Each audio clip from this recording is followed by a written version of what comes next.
When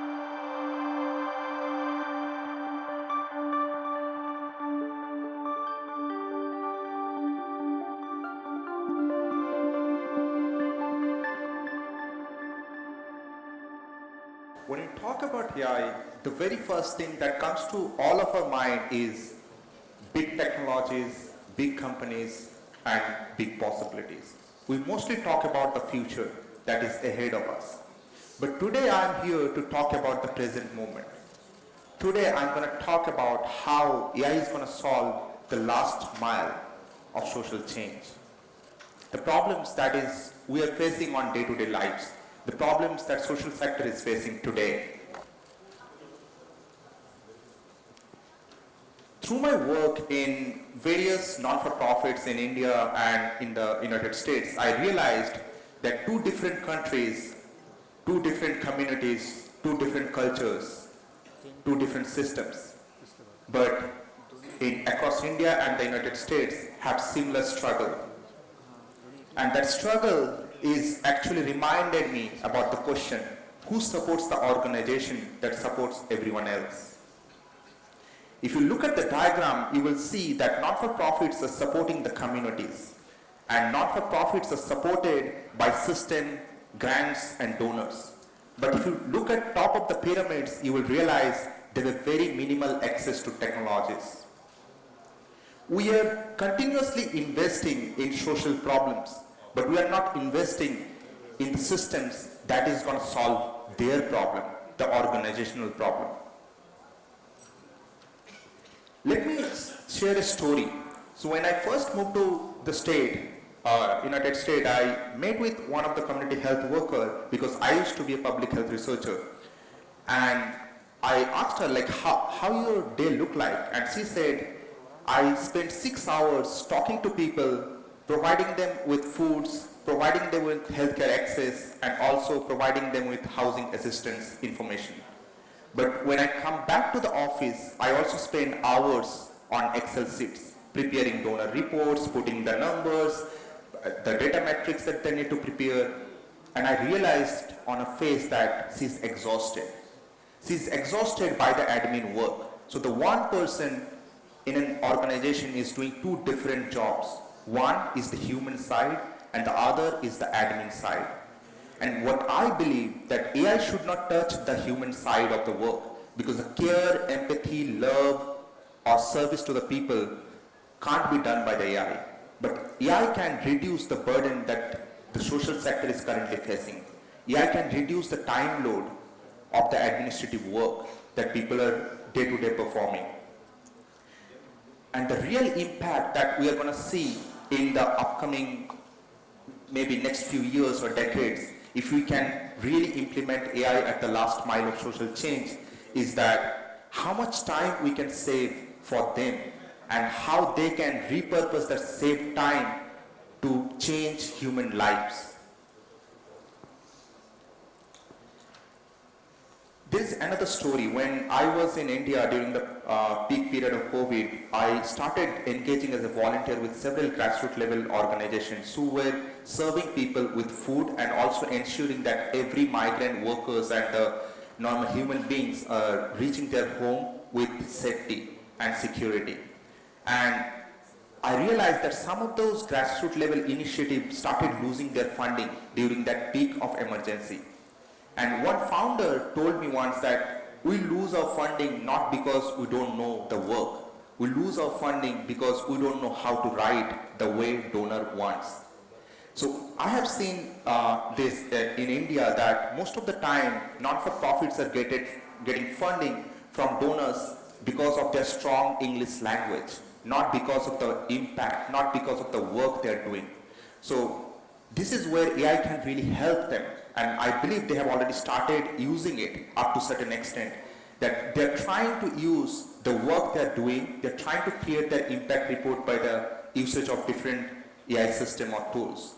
And now AI is helping them to better align what donor wants, what is the donor mission and vision with the organizational mission and vision. And that alignment is happening, but this alignment is not happening at the grassroots level, at the very small organization, people with very small team members. Now, I'd like to share another story. Back in 2029, when I started having a conversation with one of the women cooperative association in West Bengal, I realized that they have a very small team, and I asked them, why you guys don't write grants? They're like, we don't have time to write grants. We are so much into the work at the community level that we don't know how to write grants, and we also don't have the time to prospect for grants. We don't have the time to write grants. And now think about it. Is AI all about intelligence? I don't think so. AI is about intelligence. AI is about access to intelligence.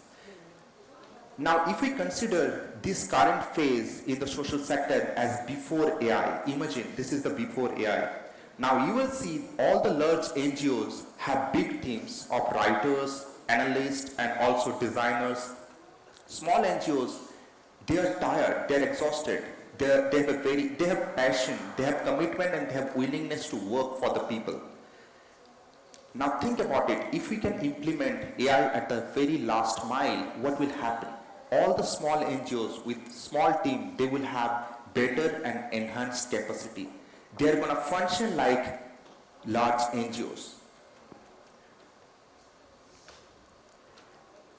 Now think, grant is the fluid or the oxygen or the power which is helping them to reach millions of lives. Now, small NGOs, how they are functioning right now? They are functioning with the scarcity of funding. So what they are doing, they have limited number of hours every day. They are spending 50% of their time to do the work, to provide the services that the communities or the beneficiaries need. And 50% of their time is going to prospect who would be the right funder for me. Now AI can solve that. AI can help actually match funders. AI can tell them, hey, you are working on XYZ, and this is the one of the best prospect, best funder, where their mission and vision is aligned with you. So prospecting can be solved by AI. AI can also solve writing the grants in a way that the donor wants to read. Why I'm saying this donor wants to read? Because every donor has their fixed and dedicated scope of funding. So AI can help them to tune the language the way donor wants to read.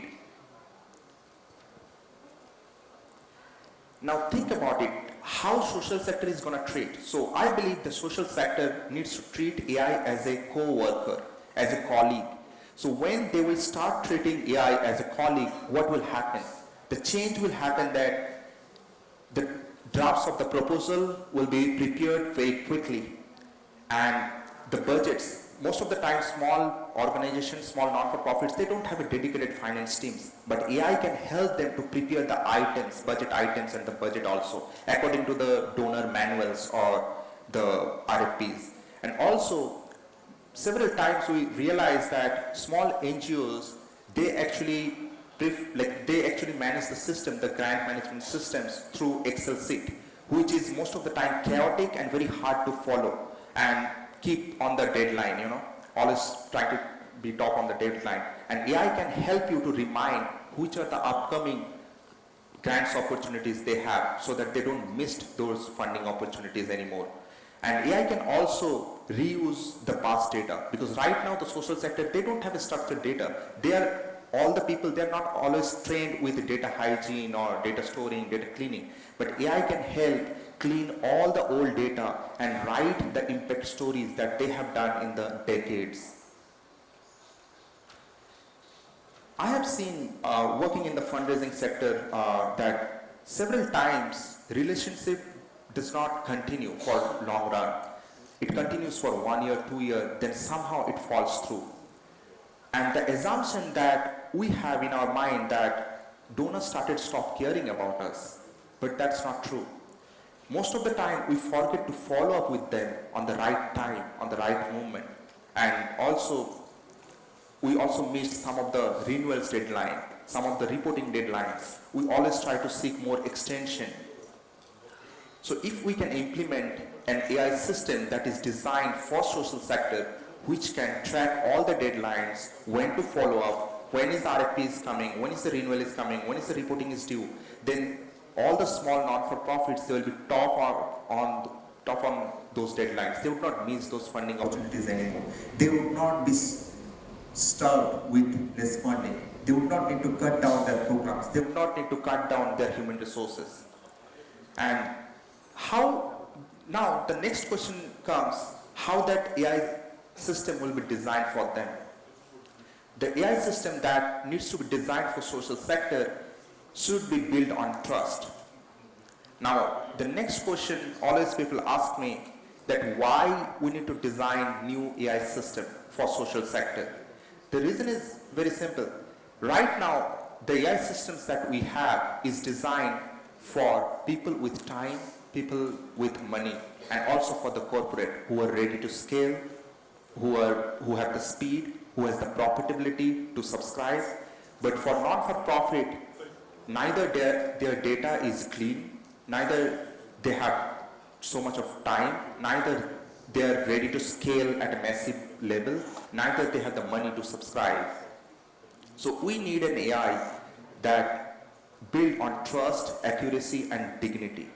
And we also need to consider that we need to design the AI system with a moral compass, where humans and the communities and those community gatekeepers are actually on the table when the system is designed.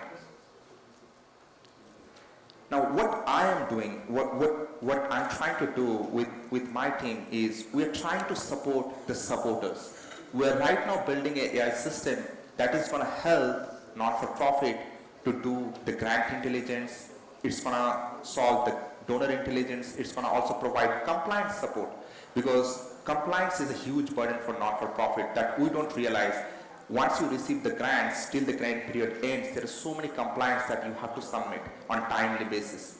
And we are also working on the impact intelligence. So the goal that we are trying to right now achieve is very simple, not about efficacy. How we can reduce the time load that they are right now investing to, prospecting, writing, following through the compliances on, and also the data analytics part. Now, when we will be successful, not as an organization, but as a sector, the social sector, or the AI system, the AI will only be successful, in my beliefs, when it will reach the last mile. It will not I use AI because I have the money, I have the information, I have the awareness. But what about those organizations, those people who do not have the money to subscribe like ChatGPT Pro or any premium version of the AI? So we need to design the AI which is designed for the last mile. Either it's going to fail. We can adapt whatever we have. We need to somehow adapt it to the social sector. And when the AI will reach the last mile, hope will also reach the last mile as well. Thank you.